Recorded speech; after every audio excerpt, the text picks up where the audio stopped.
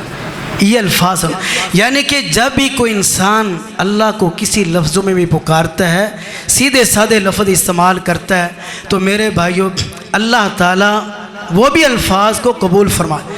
آخری بات اگر آپ اجازت دیں، 2-3 منٹ ہیں انشاءاللہ، یہ بات مختصر میں بیان کرتا ہوں۔ جو آیت میں اللہ اکبر، ابن عساکر رحمۃ اللہ علیہ انہوں نے ایک واقعہ نقل کیا ہے، کہنے لگا کہ ایک آدمی دمشق سے زیدانی کی طرف اپنا مال لے کر جا کرتا تھا، لوگوں سے کرایہ وصول کرتا، اپنے بچوں کا روزگار اس کا بنا ہوا تھا۔ ایک دفعہ اس کو ڈاکو ملا اور ڈاکو نے اپنا سامان رکھا اس کے کھچر کے اوپر، اس کو کہنے لگا آپ نے میرے ساتھ چلنا ہے۔ آگے گیا، آگے 2 راستے تھے، ایک شہر کی طرف جاتا تھا، ایک جنگل کی طرف جاتا۔ ڈاکو نے کہا کہ آپ نے جنگل کی طرف جانا ہے، یہ کہنے لگا کہ میں یہ راستہ نہیں۔ اس نے کہا کہ میں جانتا ہوں، جو میں نے کہنا وہی تم نے کرنا۔ جب یہ جنگل میں پہنچا، وہاں دیکھا کہ لاشیں پڑی۔ یہ آدمی بڑا پریشان ہو گیا، اب کیا ہوگا، یہ تو مجھے نہیں چھوڑے گا۔ اور واقعہ اس نے کہا آپ کھچر اپنا یہاں روک لے۔ جیسے اس نے روکا، اس نے ایک چھرا نکالا اس کو قتل کرنے کے لیے۔ وہ آدمی بھاگ گیا، لیکن یہ طاقتور تھا، اس نے اس کو پکڑ لیا۔ پکڑنے کے بعد کہنے لگا یہ جو مال ہے یہ سارا میرا ہے، کھچر بھی میرا ہے، یہ سب کچھ میرا، اب میں نے آپ کو زندہ نہیں چھوڑنا، آپ کو قتل کرنا۔ اس نے بڑی کوشش کی کہ یہ مجھے چھوڑ دے گا، لیکن یہ چھوڑنے کے لیے تیار نہیں۔ اس نے اللہ کے عذابوں سے ڈرا ہے، لیکن یہ نہ ڈرا۔ اب اس نے کیا کیا، اس ڈاکو کو کہا اللہ کے بندے آپ نے مجھے مارنا ہی ہے، مجھے 2 رکعت نماز ادا کرنے دو۔ دیکھیں یہ صحابہ کرام کا بھی عمل ہے، تابعیوں کا بھی عمل ہے، اور اسی طرح تبع تابعیوں ان کا بھی عمل ہے۔ جب بھی ہمیں کسی مدد کی ضرورت پڑے نماز پڑھنی۔ یہ کہنے لگا کہ مجھے نماز ادا کرنے دو۔ جب اس نے نماز شروع کی، موت کا ڈر اتنا تھا، خوف اتنا تھا، زبان سے کوئی الفاظ ادا کر ہی نہیں سکتا تھا، اتنا رعب، اتنا دبدبا، اتنا ڈر تھا۔ آخر کار خوف کی حالت میں اس کی زبان سے یہ الفاظ ادا ہو گئے، اَمَّن یُجِیبُ الْمُضْطَرَّ اِذَا دَعَاهُ، کون ہے جو بے کسوں کی، بے سہارا کی پکار کو سننے والا، مصیبتوں سے نجات دینے والا۔ یہ الفاظ جیسے ہی اس نے ادا کیے، ایک فرشتہ آیا، اس نے نیزہ پکڑا، اس نے زور سے اس ڈاکو کے پیٹ میں مارا، اسے قتل کر دیا، اس کو ختم کر دیا۔ اور صحابی یہ جو تابعی تھا، اس نے اس سے پوچھا اللہ کے بندے آپ کون ہیں، کہاں سے آئے ہو؟ اس فرشتے نے کہا جس کو آپ نے پکارا تھا اسی کا بھیجا ہوا میں فرشتہ ہوں، اللہ نے آپ کی مدد کے لیے یہ جو آپ نے آیت پڑھی ہے اَمَّن یُجِیبُ الْمُضْطَرَّ اِذَا دَعَاهُ وَيَكْشِفُ السُّوءَ، آپ نے اس اللہ کو پکارا، آپ نے جس وقت اللہ کو پکارا، اللہ نے آپ کی مدد کے لیے مجھے بھیجا۔ تو میرے بھائیوں اس آیت سے، ان حدیثوں سے یہ ثابت ہوتا ہے جب بھی کوئی انسان صرف اپنے مالوں کو اللہ کو خلوص نیت کے ساتھ یاد کرتا ہے، اللہ تعالیٰ اس کی پکار کو ضرور سنتے ہیں۔ اور یہی آیت اللہ نے واضح طور پہ کہی وَإِذَا سَأَلَكَ عِبَادِي عَنِّي فَإِنِّي قَرِيبٌ أُجِيبُ دَعْوَةَ الدَّاعِ إِذَا دَعَانِ فَلْيَسْتَجِیبُوا لِی وَلْيُؤْمِنُوا بِی لَعَلَّهُمْ يَرْشُدُونَ۔ اے محبوب ان کو کہہ دیجئے جب میرے بندے میرے بارے میں تو اس سے سوال کریں، فَإِنِّي قَرِیب، میں قریب ہوں، جب بھی کوئی پکارے گا میں اس کی پکار کو سننے کے لیے تیار ہوں۔ شرط یہ ہے فَلْيَسْتَجِیبُوا لِی وَلْيُؤْمِنُوا بِی، میری بات مانے، میرا حکم کرے، میرا حکم مانے اور میرے اوپر ایمان لائے۔ جب یہ 2 شرطوں کے ساتھ کوئی بھی انسان اللہ کو پکارتا ہے، اللہ سے دعا کرتا ہے، اللہ تعالیٰ اس کی دعا کو قبول فرما لیتا ہے۔ اللہ سے دعا ہے جو سیکھا ہے مجھ سمیت اس پہ عمل کرنے کی توفیق عطا فرمائے۔ وقول قولی ھذا وما توفیق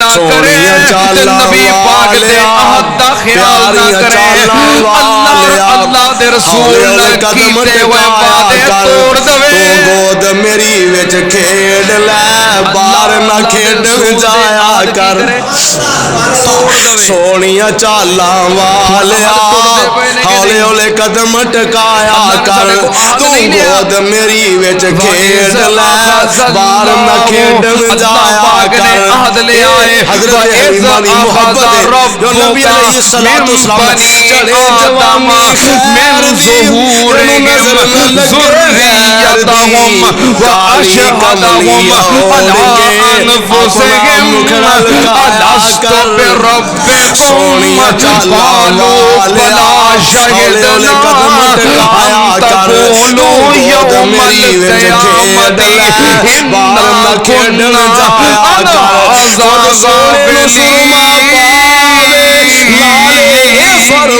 غافلين پوری انسانیت کو ہر بندے کو وعدہ لے آئے قیامت کا ڈر رب کے نہیں چالاں والیا ہولے ہولے قدم ٹکایا کر تو گود میری وچ کھیڈ لے باہر نہ کھیڈن جایا کر سوال یا اللہ تو ساڈا تیرا کھڑونا